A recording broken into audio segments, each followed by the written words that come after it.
সঙ্গীত একটা পুরানো গ্রাম কুসুমপুর, চারপাশে মাঠ, ভাঙাচোরা মাটির রাস্তা, আর রাত হলে এমন নীরবতা যেন সবকিছুই কোনো ভয়ঙ্কর শক্তির নিয়ন্ত্রণে চলে গেছে।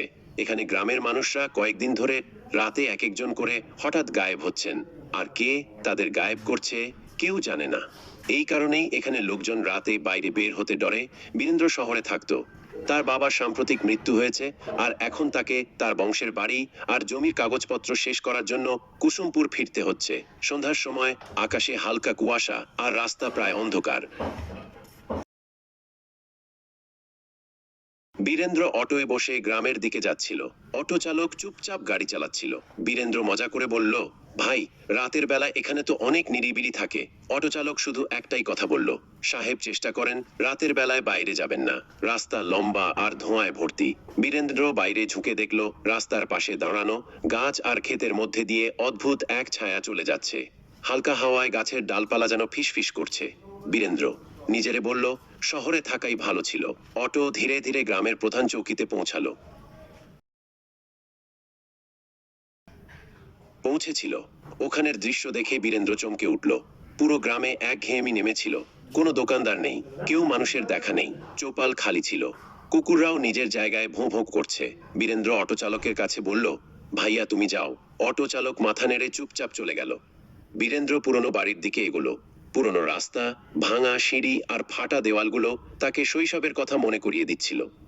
বাড়ির দরজাটা অদ্ভুতভাবে বন্ধ ছিল। ঠিক তখনই তার শৈশবের বন্ধু মঞ্জরির চোখে পড়ল। মঞ্জরি এখন একাই থাকতো। তার মুখ ক্লান্ত আর ভীত দেখাচ্ছিল। মঞ্জরি ধীরে ধীরে বলল, ও ও ও 311। আর বীন্দ্র, এত বছর পর কেমন আছো? কি খবর? আর এখানে কি করে এলেন? হ্যাঁ মঞ্জুরি, আমি ভালো আছি। আমি আমার পিতৃতান্ত্রিক জমির কিছু কাজ শেষ করতে এসেছিলাম। কিন্তু বলতো, এই গ্রামে এত নিস্তব্ধতা কেন? বীন্দ্র, প্রতিদিন রাতে এখানে কেউ না কেউ আকস্মিকভাবে হারিয়ে যায়। কোনো আওয়াজ নেই, কোনো চিহ্ন নেই। শুধু সকালে জমিতে একটা কালো দাগ দেখা যায়, যেন কেউ তাদের পুড়িয়ে ফেলেছে। বীন্দ্র হাসতে হাসতে বলল, মঞ্জুরি, এসব সব বানোয়াট গল্প। গ্রামবাসীরা ভুতুড়ে গল্প বানায়। যদি তুমি এগুলোকে হালকাভাবে নাও, পরে হয়তো আফসোস করবে। রাতে অনেক অদ্ভুত ঘটনা ঘটে। আওয়াজ, ছায়া আর মাঝে মাঝে কেউ নাম ডাকার আওয়াজ। বীরেন্দ্র ওকে শান্ত করার চেষ্টা করলো, কিন্তু তার মনে ভয় বাসা বেঁধে গেল।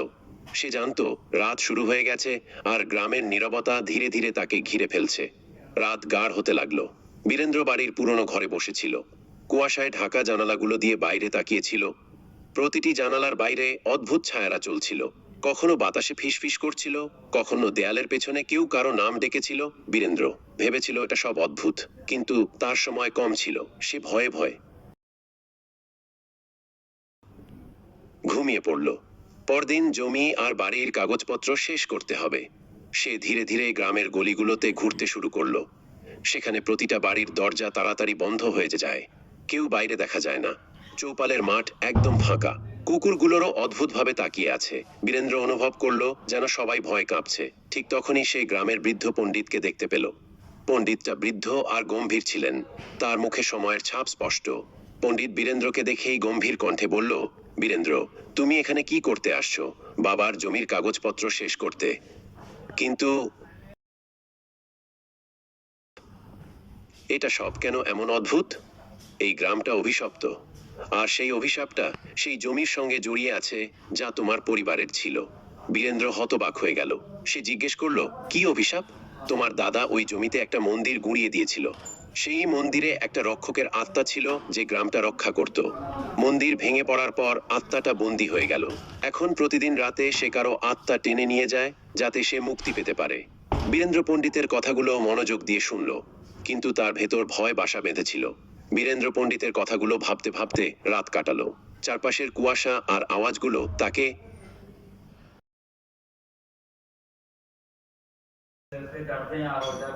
চলতে চলতে বিরক্ত করছিল।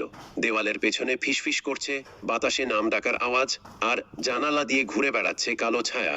এগুলো তার মানসিক অবস্থা দুর্বল করে দিচ্ছিল। পরের দিন বীরেন্দ্র ঠিক করলো যে সে সেই জায়গায় যাবে যেখানে মন্দিরটা আছে। সে জানতে চাইল সত্যি এই অভিশাপ তার পরিবারের ভুলের ফল কিনা। বীরেন্দ্র, ওখানে যেও না, এটা ঝুঁকিপূর্ণ। হয়তো তুমি বাঁচে বের হতে পারবে না। আমাকে সত্যটা জানতে হবে। এখন ভয় কোনো কাজে আসবে না। রাতের সময় পুরো গ্রাম বীরেন্দ্রকে থামানোর চেষ্টা করছিল, কিন্তু বীরেন্দ্র সাহস দেখিয়ে সামনে যাওয়ার সিদ্ধান্ত নিল। 0008 15 সঙ্গীত বীরেন্দ্র সেই জায়গায় পৌঁছালো। চারদিকে পুড়ে যাওয়া মাটি, ভাঙা দেওয়াল আর মাঝখানে একটা পুরনো নিভে যাওয়া প্রদীপ ছিল। বীরেন্দ্র ধীরে ধীরে প্রদীপ জ্বালালো। যেই মুহূর্তে জ্বলন্ত শিখা উঠল, জমি কেঁপে উঠল। বাতাসে কাঁপুনি ভরা আওয়াজ গুঞ্জরিত হতে লাগলো। বীরেন্দ্রের মন ভয়ে কেঁপে উঠেছিল। তখনই মঞ্জুরি সেখানে হাজির হলো, কিন্তু তার মুখ বদলে গিয়েছিল। তার চোখে এখন শয়তানি শক্তি ঝলকাচ্ছিল।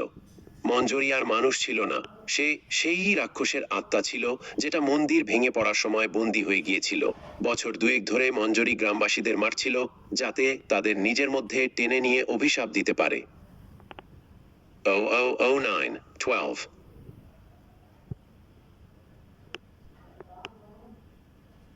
মুক্তি পেতেই পারে, কিন্তু এখন বীরেন্দ্রের ফিরে আসায় তার বন্দিত্ব পুরোপুরি ভেঙে পড়তে চলেছে। আমি তোমাকে আর ছাড়বো না। তোমাকে গিলে ফেলার পর আমি এই অভিশাপ থেকে মুক্তি পাবো না। আমাকে ছেড়ে দাও। কিন্তু চারপাশ ধোঁয়া ছড়িয়ে পড়ে। ধীরে ধীরে বীরেন্দ্র অদৃশ্য হয়ে যায়। গ্রামে এখন শুধু নিস্তব্ধতা আর বাতাসে হালকা গুঞ্জন রয়ে যায়। সকালে গ্রামে গুজব ছড়ায় বীরেন্দ্রও সেই রাক্ষসের ফাঁদে পড়ে গিয়েছে। গ্রামের মানুষ এখন আরো বেশি ভয়ের ছায়ায় জীবন কাটাতে শুরু। 0010 14 যেমন বীরেন্দ্রের অভাব অনুভব হচ্ছে, মঞ্জুরি এখন পুরো শক্তিতে গ্রামে ঘুরে বেড়ায়। প্রতি রাতে সে নতুন শিকার খুঁজে বের করে, এবং কেউ জানে না পরের রাতে কার ছায়া দেওয়ালে থেকে যাবে।